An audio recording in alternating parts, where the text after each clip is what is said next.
আসলে মানুষ তার জীবনের প্রতিটা সময় অনেক সময় দেখা গেছে যে শূন্যতা অনুভব করে।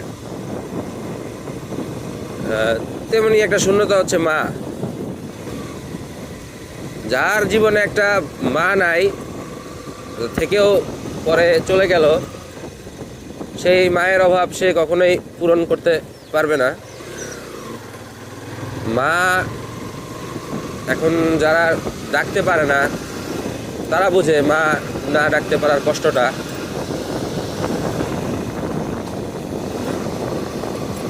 পৃথিবীর প্রতিটা মাকেই আল্লাহ ভালো রাখুক।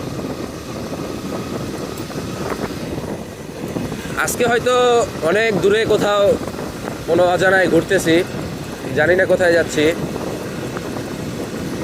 কিন্তু যখন মা ছিল তখন মার কাছেই থাকতাম, মার সেবা যত্নই করতাম।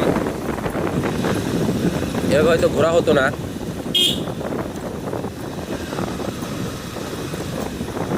আমার জীবন থেকেও আমার মা চলে গেলে একটা সময়, সবাইকে তো একদিন যেতেই হবে।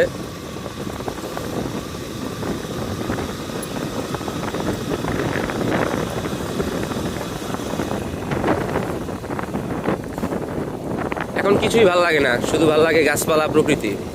মনটা যেন কেমন হয়ে গেছে, কোনো কাজে মন বসাইতে পারি না, তেমন কোনো কিছু মনে থাকে না।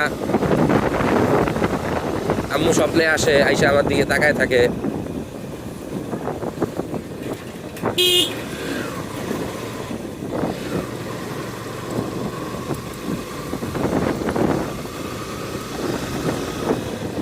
শুধু এখন ঘুরতে ভালো লাগে, আর কিছুই ভালো লাগে না।